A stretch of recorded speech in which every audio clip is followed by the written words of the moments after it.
Gone to Feed the Roses, Elegant and Curled. Written by Hit Like Hammers and read by Talking to Myself. Chapter 3. The hotel outside Paris is small, a bit of a hole in the wall that smells of curry and the vilest kind of refuse mingling awkwardly, pungently, with the bleach from the linens. It's the kind of place where questions aren't asked because answers aren't wanted. It costs him €70 for the night. He thinks of Baker Street, of leftovers from Indian takeaway, the stench of something decomposing in the fridge near the stove, of the sieve he used to scour the sink to get the dry bits of rodent entrails off the basin. John doesn't sleep that night. He grabs for the copy of La Croix that he picked up on the way in, because that's the paper Sherlock's cipher pointed toward, the only one that fit his maddening fucking code. Some bastardized, absolutely obscene incarnation of nihilist cipher, or close enough to it, which took John longer to parse than he cared to admit. Frankly, his first attempts at making sense of it had yielded nothing more than a great lob of nonsense. Everything from anvil, permeate, fetter, sun, lopsided events arcane, to whittle, marmite, Detroit, season, waistcoat, armistice, Fibonacci. But he's cracked it, finally. Of course he has, because John's keen, and Sherlock's trained him like Pavlov's fucking dog to look for the patterns that crop up inside the chaos. Little inconsistencies that every brushstroke leaves in the painting of a masterpiece. The thin places in every veil where the breeze blows just so. His fingertips are smeared with ink, his eyes burn and his lips are cracked at the corners as he licks them, idle. Reads the same article twice through without absorbing, without processing a single line of it. He can't even pick out a word to latch onto, to anchor on and hold. So he goes through the evidence instead, runs it all over in his head. The mountains of research and documentation, the bits and pieces shoved together into some shoddy excuse for coherency because John had to find answers, and when he started to, when the picture began to come together and sharpen into focus, something in him had blossomed and snapped all at once, and the world had turned bright and unsteady, and he'd torn through newsprint and textbooks and websites and files like a lunatic, like a fiend, like a detective hell-bent on the truth. Like a consulting detective, one who'd taught him all too well. So yes, he'd figured out the pattern in the newspapers, thanks to the deliveries, and Mycroft's reading habits. But that hadn't been enough, of course. That was just one layer. And anyone who ran with just that layer and thought it revealed anything of consequence would have ended up searching in Oahu. Sherlock wouldn't be caught dead in Oahu. So John skims the pages and looks for what's really being said. Remembers the reversals and the tells and the leads as his eyes flick across the pages. He notes that his own French has improved over the course of following the trails, of piecing together a puzzle that was never meant to be. He's followed La Croix for weeks now. The only possible source for the next coded message, the only one that made sense and fit the necessary criteria and didn't deviate even the slightest bit, that had the precision necessary to be right.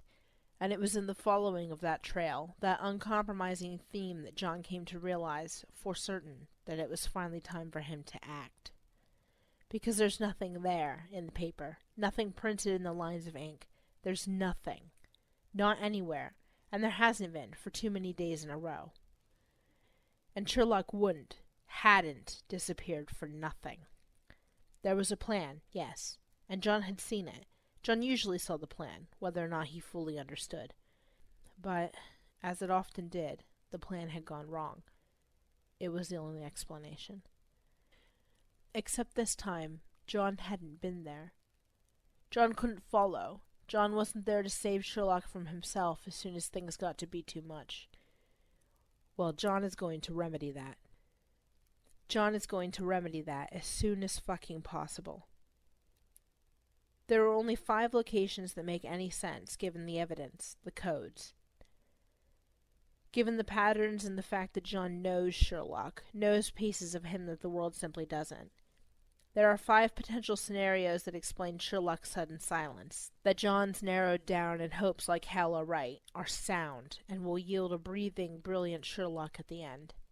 He refuses to entertain alternatives. So John spends the hours left before sunrise thinking, pondering the facts, second-guessing himself less and less, becoming ever more sure as light spreads across the horizon and seeps in through the window. By the time day truly breaks, he's narrowed the remaining 5 locations, the 5 potentialities that mean everything now, that he's risked everything for. By the time the world goes bright again, he's narrowed the 5 possibilities further down to 3. The most challenging, mind-numbing bit, probably, is figuring out the damn double-encrypted key. The impossible linchpin is discovered by accident, in the most unlikely of places, which is what convinces John, in the end, that it's the right answer. The morning is unseasonably cold, and John's shoulder is stiff. His chest feels heavy, and he's a bit masochistic these days, so he wanders into Sherlock's room. He wanders, and he pokes about, looks through boxes, starts where he left off the last time he felt like tormenting himself just a bit with the memories, with the dips and the dusts on the shelving that still fit the shapes of Sherlock's fingers. He reaches for a small box, lighter than the others, and older, like a keepsake in itself, wooden, carved with care, inlaid with metals and delicate cameos. John swallows bile in his throat even as he smiles, sad, wonders ruefully if it's from the Vatican, this box. He opens it to find a small pile of memories, little scraps that don't mean a thing to John, but are too old to be anything other than dear to whoever saved them. He recognizes the newspaper clipping, an obituary for Carl Powers, but then there's a letter, handwritten, thick paper discolored with age, signed Memere, and a death certificate with a name he doesn't know. There's more, though not much, but John doesn't get to any of it. Instead gets caught up on the biggest inconsistency, the brightest red flag he's stumbled upon thus far. It's a photograph, old, worn at the edges, and bleached, faded where there were colors once, and John can relate to that state, that mode of being. Fuck, but he can relate. He's not surprised by Sherlock's photographs anymore, though. He's not taken aback by the keepsakes. So it's not the picture in itself that draws John's attention. It's the etchings in the bark of the tree. Symbols not entirely unlike the Suzhou, not Hanzhou, which is something he very much wants to mention to Sherlock more than once, because John's read enough books on sodding fucking ciphers to know that Sherlock's terminology was just a bit off. And please, God, please, let this be right, and let him be alive. Let Sherlock Holmes be breathing somewhere John can track him to. Somewhere he can find him, and punch him, and touch him, and hold him, and feel how indisputably alive he really is before he tells him that he was wrong. He was wrong about what the ciphers were called, and wrong about the sugar, and wrong about jumping off a building and leaving John to shatter without anyone to pick up the pieces. He was wrong to think that John wouldn't believe in him more than he'd ever believed in anything else, in anyone else. If he thought John wouldn't keep every one of those broken bits and find answers in them, if he thought that John would give up, or give in, he was wrong, and John needs to tell him that. John needs to hear laughter from him, deep, or indignation, stringent, or something softer and warmer and perhaps a bit choked, from one of them, both of them. He doesn't know or care, but he needs. God damn it! The symbols in the tree trunks are close, but then, at the same time, nothing quite so logical. It's John tries to think it, tries not to reject it on sight, and the smiles, the radiant smiles from 2 young faces that simply don't smile like that anymore. Those smiles help. It's not a spoken language. It's not to be found in any book. It's something born from imagination and intelligence and far too much time, from childish wonderment and the need for adventure. John sees the tail end of a flag in the image, pirate, skull, and crossbones, and yes. This is something significant, something secret, something only they would know, the 2 of them. Something only they could remember, that only 2 living souls in the whole bloody universe would have any possible way of knowing, of figuring out. Just the 2 of them, and that's what made it safe. Sentiment, and all that rot. John takes the photograph and snaps a picture on his phone before replacing it in the box, and replacing the box in the corner it came from, in the closet where it hid. He closes the door to Sherlock's room and promptly goes to work. Thankfully, Sherlock's collection of books on linguistics only just falls short in quantity to the tomes on cryptology, both of which are outnumbered by the veritable library on beekeeping techniques, which John doesn't think much on at first. Except then John sees the copy of the Practical Handbook of Bee Culture, recognizes it from the office Mycroft uses, the one he sometimes invites John to join him in at the Diogenes, where it peeks out from under Mycroft's chair, and that's the final piece. He decrypts the words in the photograph that night. Property of the brothers Holmes. And from that moment on, it feels like the sun's come back, and his shoulders can straighten, like his heart's been held in a vice grip for eons and he can feel it filling properly now. Finally, can feel it throbbing as it's meant to for the first time in months. And it's too complex, John reasons, the way that the syllables in the papers correspond to the symbols in the photograph, the way they hearken to the book, if he tweaks the words and the phrases and the breaks just so. The pages and the text reveal truths, riddles and puzzles that, once solved, make sense, and not just in a simple, superficial way, but in such ingenious, implicit, remarkable ways, such Sherlockian ways, that it makes John's chest feel far too tight, too small. It's too intricate, even if parts of it are a bit of a pastiche, thrown together on the fly. John might have been grief-stricken and alone, but he couldn't have thought all of this up on his own. He just couldn't. Sometimes John wonders what right he has to call himself a healer when his fingers fit better around a trigger than they do around a scalpel. He wonders what it says about the heart of a man, the soul of him, when it's the weight of a gun against his flesh that brings him the stillest sort of peace he can fathom, that he knows how to hold. The first location is a dead end, completely impractical for a standoff, even less so for a hostage. And he's convinced himself of that much, that Sherlock's been taken prisoner, or been forced underground, both, most likely, and that churns in John's gut. It's the most logical answer, though, the most appropriately Sherlock of his options. It makes the most sense. He would have stopped the messages to Mycroft not because he thought it wiser to go off-grid, but because he'd been given no other choice. Because Sherlock isn't wise, nor is he subtle, and neither brother could have dreamed that anyone would deduce their system. Because Sherlock isn't wise, nor is he subtle, and neither brother could have dreamed that anyone would deduce their system. It wasn't so grave a risk. The second location is better, more feasible, but it's not the right place. John can't quantify it, but he knows that it's not. That doesn't stop him from roughing up a man he finds in the stairwell of the building. Doesn't stop John from pressuring him for information in the choppy combination of English, German, and broken French. John tries to feel guilty for threatening the man, for considering switching the safety off and taking the fruitless interrogation to an uncomfortable level, but he can't. He doesn't know what that means. The last clue, oddly enough, is one Mycroft Holmes. And yes, true, it's less of a clue and more of an impression, a feeling. But John's got pretty far by going with his gut instincts, and he's not one to dismiss them out of turn when the stakes are so high. See, the thing is, Mycroft is a lot like his brother, in certain ways. The demeanor, the presence, the way their minds work. They both like to think they're above certain human failings, but when the worst comes to knock upon their doors, when all seems lost, even they begin to crack. Sherlock had cried, truly, in those final moments, in that last call before the end. Mycroft, though. Mycroft had stood in the back of the funeral, fiddling with his mobile now and again when he thought no one was looking, and his world simply kept turning, largely unchanged. And Mycroft loves his brother. He worries about him. He'd gone to great, often disturbing lengths to ensure Sherlock's overall well-being.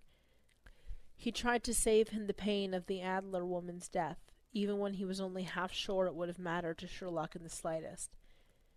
He'd looked genuinely stricken when John had lashed out, had shamed him for arming Moriarty with all the knowledge he'd need to bring Sherlock to his knees, to give him a spectacular fall. They had a secret bloody language, for fuck's sake. one they both remembered well enough to use in the now. Mycroft loves his brother, and if his brother had really met his end that day on the pavement outside Bart's, Mycroft Holmes, stiff upper lip be damned, couldn't have spent the memorial poking at his phone. Mycroft Holmes wouldn't have been able to pick back up and fly to Chechnya for some top-secret government business just 3 hours after Sherlock was lowered into the dirt without so much as a moment, an instant of genuine grief. Mycroft Holmes's world would have turned upside down, for at least a while. He'd have lost his purpose for the blink of an eye, if only just. And he hadn't. He hadn't. That's what seals it. That's what makes John sure enough to take the final leap. John reaches the third location, and he can count the seconds by every double beat of his heart, can feel adrenaline narrowing his world and sharpening his senses. This is the place. It has to be. He climbs the stairs, silent, stealthy. He knows this. Knows how to balance his weight and land on his feet so as to remain unnoticed, unseen. He waits for a sound, holds his breath against his own will, and hears the crack of skin on skin at high velocities, maybe a bone, and something in him shifts. Darkness encroaches on the edges of his vision, and he feels a singular purpose rush through his veins. He climbs another flight of steps, ascending toward the sound, and then he pauses, waits, surveys his surroundings before he makes it onto the next floor. He takes out the sentries of the door in 2 fluid motions, setting them both down hard, one after the other. Their falls are softened, rendered nigh undetectable by John's quick reflexes as he balances one on the railing, letting him slip at an incline to sprawl against the stairs, and catches the other man against his shin before unconsciousness takes over and the man slumps the rest of the way down to the floor. Child's play. John positions himself at the door, listens closely and peers in through the small window cut in the wood, makes himself unnoticeable except at the most opportune angle, tries to obscure himself from sight the best he can. His breath is coming fast, anticipatory, and he's watching as someone paces, back and forth, eyes trained down. And there's a tug in his chest that tells him, that leads him to be a little bit reckless, that makes him move until he can see the man tied against a chair, below eye level, bloodied and a bit too limp, pale skin, dark curls, and eyes.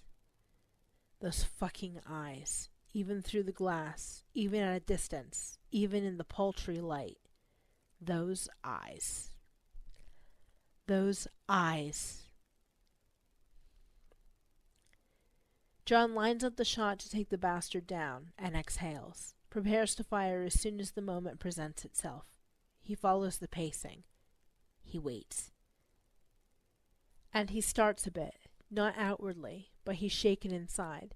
When the man moves, when he leans forward and takes Sherlock's face, his chin between his fingers, and strikes him hard. He watches, horrified, vengeful, filled with wrath and fear all at once as Sherlock slumps, as the chair teeters with the force of the blow and goes down. And the man, the kidnapper, the evil fucking bastard who's got Sherlock on the floor, he evades John's sight for too many moments. Technically, it might not be sound, but John doesn't care, not now, not when he's come this far and Sherlock's eyes are open and alive on the ground, with the blood, his blood, and John's so close. Not now. Not anymore. So, heart-pounding, breath sharp, John bursts through the door and meets chaos. The room itself is larger than John could have guessed from the window, wider, and there are more people in the room than he'd planned for. 10 by his count, but the lighting is dim at best. He can't be sure. John watches Sherlock rise, never sees him turn as he moves to take out the opposition. And John jumps to do the same, to cover Sherlock's flank and watch his back. It's dark enough that he can see the laser sights dancing, disorienting, and John tightens his grip on his gun, fires at anyone who isn't Sherlock, the targets that he's certain are too short, the wrong physical type, There are a few he's unsure of in the melee, and he leaves them go, refuses to take the risk. Soon, though, the lines of red begin to disappear, grow fewer, and John's eyes adjust to the low light in time to see Sherlock wrestling a thick-armed man to the floor, and then springing up to catch the next assailant around the neck with the ropes binding his wrists.